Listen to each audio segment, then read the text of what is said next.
സാധാരണ തിരഞ്ഞെടുപ്പുകൾ അടുക്കുമ്പോൾ നേതാക്കൾ പാർട്ടികൾ മാറാറുണ്ട്, പാർട്ടികൾ മുന്നണികൾ മാറാറുണ്ട്, ഒക്കെ സംഭവിക്കും. സീറ്റുകളുടെ എണ്ണത്തിൽ ഒക്കെ തർക്കങ്ങൾ ഉണ്ടാകാറുണ്ട്. ഇപ്പോൾ കേരളത്തിലും തിരഞ്ഞെടുപ്പ് വരികയാണ്. നിയമസഭാ തിരഞ്ഞെടുപ്പ് 2026 മാർച്ച് ഏപ്രിൽ മാസങ്ങളിൽ നടക്കും. അതിന് മുന്നോടിയായിട്ട് ഇപ്പോൾ വരുന്ന ഒരു വാർത്ത RSP B അതിപ്പോൾ UDFിലാണ്. കഴിഞ്ഞ തവണ അവർ 5 സീറ്റിൽ മത്സരിച്ചിരുന്നു. ഇത്തവണ അവർ UDFിൽ തന്നെ ഉണ്ടാകുമോ? സീറ്റുകൾ കൂട്ടിച്ചോദിക്കുമോ? അതോ സീറ്റുകൾ പരസ്പരം മാറാൻ സാധ്യതയുണ്ടോ? എന്താണ് സാർ കേരളത്തിലെ RSPയുടെ അവസ്ഥ എന്താണ്? അവർ വിജയപ്രതീക്ഷയിലാണോ UDFിൽ തുടരുന്നത്, അതോ LDFിലേക്ക് പോകാൻ സാധ്യതയുണ്ടോ? എന്താണ് ഇതിനെക്കുറിച്ച് നമുക്ക് പറയാൻ കഴിയുക? RSP B എന്ന് പറഞ്ഞത് പ്രധാന RSP തന്നെ. അതെ, നമ്മുടെ പ്രേമേന്ദ്രൻ്റെ ഒക്കെ RSP. അതെ, ഷിബു ബേബി ജോൺ. അതെ. ഈ RSPക്ക് ഒരു ഇടതുപക്ഷ സ്വഭാവമുള്ള അതെ പാർട്ടിയാണ്. അതെ. അവർ LDFിലും നിന്നിട്ടുണ്ട്, UDFിലും നിന്നിട്ടുണ്ട്. പ്രേമേന്ദ്രൻ എവിടെയായിരുന്നു? 2014 അവിടുന്ന് ഇറങ്ങിപ്പോകുന്നത്. അതെ, പ്രേമേന്ദ്രനെ സീറ്റ് നിഷേധിച്ചപ്പോൾ അവിടുന്ന് ഇറങ്ങി, ചവിട്ടി ഒതുക്കാൻ ശ്രമിച്ചപ്പോൾ ഇറങ്ങിപ്പോകുന്നത്. പക്ഷേ നല്ല ശക്തിയോടുകൂടി നിൽക്കുകയാണ് ഇപ്പോൾ. അതെ. ഈ വമ്പന്മാരൊരുപാടുണ്ടായിരുന്ന ചവറ മുതൽ ചവറ വരെയുള്ള പാർട്ടിയാണ്. എനിക്കിപ്പോഴും ഓർമ്മ വരുന്നത് ശ്രീകണ്ഠൻ നായർ. അതെ, അദ്ദേഹം അറിയപ്പെടുന്നത് തന്നെ ചവറ ശ്രീകണ്ഠൻ നായർ. പിന്നെ baby John, TK Divakaran, RS ഉണ്ണി, ഇങ്ങനെ ഒരു പങ്കജാക്ഷൻ. അതെ, പങ്കജാക്ഷൻ്റെ പേര് വിട്ടുപോകാൻ പറ്റത്തില്ല. TK ദിവാകരൻ്റെ മകൻ ബാബു ദിവാകരനും വരുന്നുണ്ട്. ബേബി ജോണിൻ്റെ മകൻ ഷിബു ബേബി ജോൺ. ഇങ്ങനെ പോവുകയാണ് ആ നിര. ഈ സർ ചവറ ശ്രീകണ്ഠൻ നായർ ചവറ പേര് വെച്ചാണ് അറിയപ്പെടുന്നതെങ്കിലും അദ്ദേഹം ശരിക്കും അമ്പലപ്പുഴക്കാരനാണ്. പക്ഷേ ഈ നമ്മൾ ഈ RSP കൊല്ലത്തിന്റെ ഒരു എന്താ പറയുക, കൊല്ലത്തിന്റെ ഒരു കാരണവരായിരുന്നു. കാരണം RSP എന്ന് പറഞ്ഞാൽ നമ്മൾ കൊല്ലം, ചവറ ഈ പ്രദേശങ്ങളൊക്കെയാണ്. ഇരവിപുരം എന്ന് പറയുന്നത് പണ്ട് RS ഉണ്ണിയാണ് ജയിച്ചുകൊണ്ടിരുന്നത്. ഇപ്പോൾ അവിടെ CPMന്റെ ഒരു നൗഷാദാണ്. അപ്പോൾ അത് അവിടെ ജയിച്ചത്. എനിക്ക് തോന്നുന്നു ഇരവിപുരവും ചിലപ്പോൾ അവിടെ മത്സരിക്കാൻ ജയസാധ്യത ഉള്ളിടത്തെ ഇനി മത്സരിക്കുന്നുള്ളൂ. 5 എണ്ണമൊക്കെ RSPക്ക് കൊടുത്ത് എവിടെ RS ഉണ്ണിക്ക് ശേഷം അവിടെ അസീസ് മത്സരിച്ച് ജയിച്ചിട്ടുണ്ട്. അതെ, അസീസ്. ഈ എല്ലായിടവും നിരത്തിപ്പിടിച്ച് മത്സരിച്ചിട്ട് കാര്യമില്ല എന്ന് മനസ്സിലാക്കുന്നുണ്ട്. എന്തായാലും UDF ഒന്നും വിടത്തില്ല കേട്ടോ. കാരണം ഇപ്പോൾ ജയസാധ്യതയും ഭരണത്തോടടുക്കുന്നതും UDF ആണ് എന്നുള്ള ഒരു പൊതുധാരണ എല്ലാവർക്കും ഉണ്ട്. അതുകൊണ്ട് UDF വിട്ടുപോകത്തില്ല. അവർക്ക് അറിയാം LDFിലോട്ട് ചെന്ന് കഴിഞ്ഞാൽ അത്ര പരിഗണനയൊന്നും പരിഗണന അത്രയെന്നല്ല, ഒട്ടും കിട്ടത്തില്ല. അവിടെ ഒരു തൊഴുത്തിലെങ്ങാനും ഒരു മൂലയ്ക്കെങ്ങാനും കിടക്കേണ്ടി വരും. ഈ ഇതിനകത്ത് ഇപ്പം ഇവർക്ക് നിയമസഭാ സീറ്റ് ഇല്ല നിലവിൽ. 2016 ഇല്ലായിരുന്നു, 2021 ഇല്ലായിരുന്നു. പിന്നീട് ഇപ്പം നമുക്ക് RSP എന്ന് പറയുമ്പോൾ ഓർമ്മ വരുന്നത് NK പ്രേമേന്ദ്രൻ, ഒരു MP മാത്രമേ ഉള്ളൂ. പക്ഷെ ആ MPയുടെ കഴിവ് കൊണ്ടും ഗുണം കൊണ്ടും കൊല്ലം പാർലമെൻറ്റ് മണ്ഡലത്തിലെ 7 നിയമസഭാ മണ്ഡലങ്ങളിൽ UDFന് വലിയ ഒരു മേൽക്കൈ കിട്ടുമെന്നാണ് എനിക്ക് തോന്നുന്നത്. കാരണം പ്രേമേന്ദ്രൻ ഉണ്ടാക്കിയിട്ടുള്ള വികസന നേട്ടങ്ങൾ എടുക്കണം, അത് UDF അത്തരത്തിൽ പ്രചരിപ്പിക്കണം. അത് ശരിയാണ് സാറ് പറഞ്ഞത്. ഉദാഹരണത്തിന് കൊല്ലം ബൈപ്പാസ്, അത് പ്രധാനമന്ത്രിയിൽ സമ്മർദ്ദം ചെലുത്തി കേന്ദ്ര സർക്കാരിൻ്റെ ശ്രദ്ധ കൃത്യമായിട്ട് അവിടെ കൊണ്ടുവന്ന് അത് വാസ്തവം പറഞ്ഞാൽ അത് BJP ആണ് അതിൻ്റെ നേട്ടം കൊയ്യേണ്ടത്.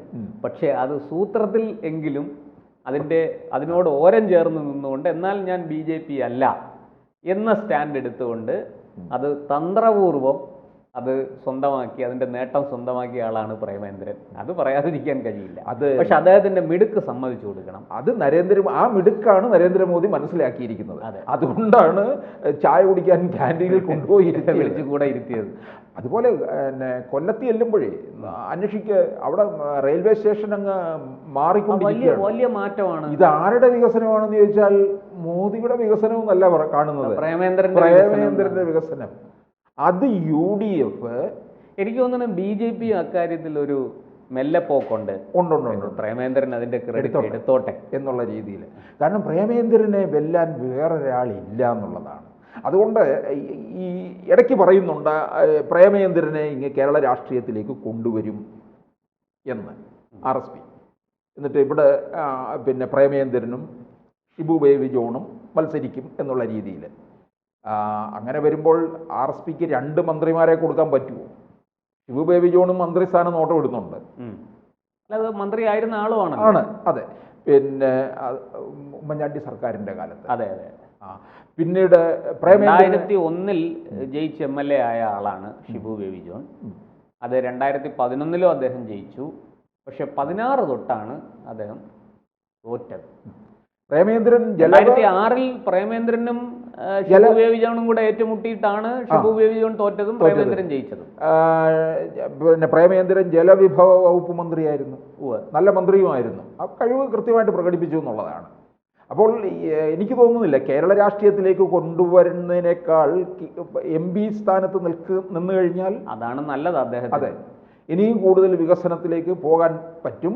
കൊല്ലം മണ്ഡലം ഇവരുടെ കൈകളിൽ തന്നെ സുരക്ഷിതമായിട്ട് ഇരിക്കുകയും ചെയ്യും എന്നുള്ളതാണ്. ഇപ്പോൾ അവർ ശ്രമിച്ചാൽ എനിക്ക് തോന്നുന്നു ചവറ എന്തായാലും അവർക്ക് തിരിച്ചു പിടിക്കാൻ പറ്റും.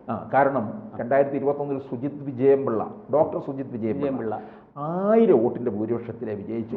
LDF തരംഗം ഉണ്ടായിട്ട് പോലും 2016 വിജയിച്ച വിജയംപിള്ളയുടെ മകനാണ് സുജിത് വിജയംപിള്ള. അപ്പോൾ ഈ ഭരണവിരുദ്ധ വികാരമൊക്കെ നിൽക്കുന്ന സ്ഥിതിക്ക് ഇവർക്ക് സുഖമായിട്ട് തിരിച്ചു ജയിക്കാൻ സാധിക്കും. അതുപോലെ ഇരവിപുരം മണ്ഡലവും ശ്രമിച്ചാൽ RSPക്ക് ജയിക്കാവുന്നതാണ്. ഈ സാഹചര്യത്തിൽ അവിടെ UDFന് പ്രത്യേകിച്ചും കോൺഗ്രസിനും മുസ്ലിം ലീഗിനും വോട്ടുണ്ടാവും. മുസ്ലിം ലീഗിന് നല്ലപോലെ ഉണ്ട്. പക്ഷെ അങ്ങനെ മുസ്ലിം ലീഗിന്റെ സ്ഥാനാർത്ഥി അവിടെ ജയിച്ചിട്ടുണ്ട്, PKK ബാവ. അല്ല, ഇത്രയും തോന്നുന്നു 2001 എൻ്റെ ഓർമ്മ.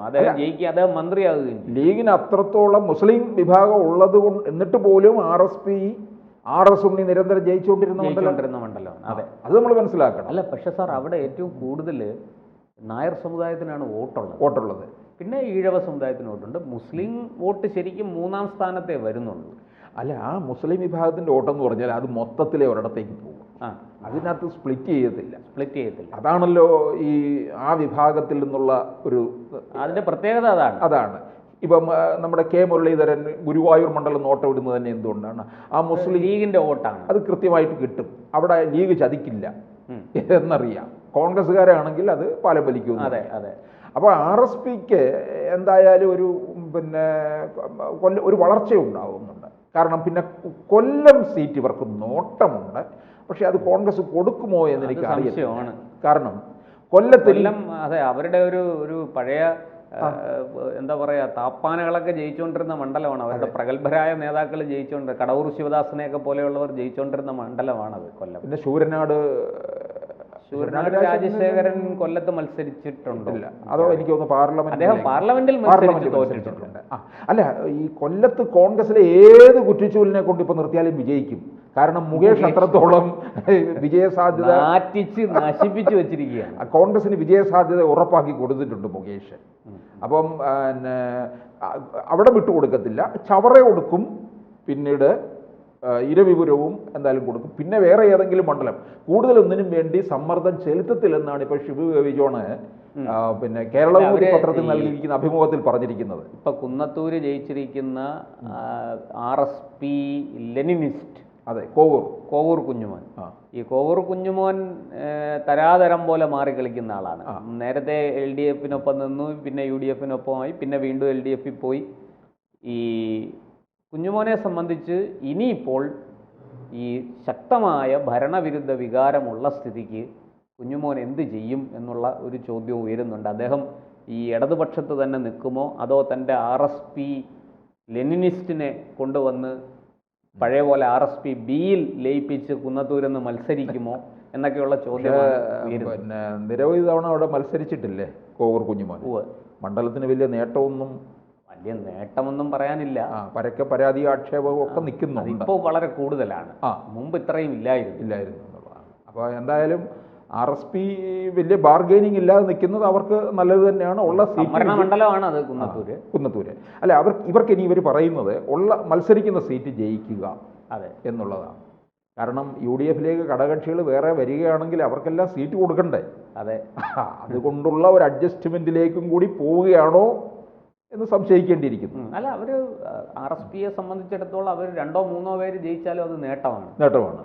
ഇപ്പോൾ ഇരവിപുരവും ചവറയും കുന്നത്തൂരും തന്നെ അവർ ജയിച്ചാൽ അത് വലിയ നേട്ടമാണ് അവർക്ക്. ഒരു MP-യും 3 MLA-മാരും ഉണ്ട്. അവരെ സംബന്ധിച്ചിടത്തോളം ഇപ്പോൾ ദേശീയ പാർട്ടി പദവിയൊന്നും ഇല്ലെങ്കിലും അവരെ സംബന്ധിച്ചിടത്തോളം കേരളത്തിൽ പാർട്ടിക്ക് വലിയ പദവി ഇല്ലെങ്കിലും ഈ MP ഒരു സ്റ്റാറാണ്. ആ MP ഇന്ത്യ മുഴുവൻ അറിയപ്പെടുന്നുണ്ടെന്നുള്ളതാണ്. നരേന്ദ്രമോദിക്കൊപ്പം ഇരുന്ന് ചായ കുടിച്ചു എന്ന് പറയുന്നത് ചെറിയ കാര്യമല്ല, അതും ക്യാൻറ്റീനിൽ. എന്തായാലും നമുക്ക് കാത്തിരുന്ന് കാണാം RSPയുടെ തന്ത്രങ്ങൾ എന്തൊക്കെയാണ്. ഈ കുറി വരാൻ പോകുന്ന നിയമസഭാ തെരഞ്ഞെടുപ്പിന് ശേഷം RSPക്ക് മന്ത്രി ഉണ്ടാകുമോ, RSP ഏത് മുന്നണിയിൽ തുടരും തുടങ്ങി ഒരുപാട് ചോദ്യങ്ങളുണ്ട്. അതിനൊക്കെ കൃത്യമായൊരു ഉത്തരം കിട്ടണം. അഭ്യൂഹങ്ങളാണ് ഇപ്പോൾ പരക്കുന്നത്. എനിക്ക് തോന്നുന്നത് കുറച്ചുകൂടെ അങ്ങോട്ട് ചെല്ലുമ്പോൾ ചിത്രം കുറെ കൂടെ വ്യക്തമാകും. തദ്ദേശ തെരഞ്ഞെടുപ്പ് കഴിയുമ്പോൾ പ്രത്യേകിച്ച് കൂടുതൽ വാർത്തകളും വിശേഷങ്ങളും നിങ്ങളിലേക്ക് എത്താൻ ABC മലയാളം സബ്സ്ക്രൈബ് ചെയ്യുക, ബെൽ ബട്ടണും അമർത്തുക.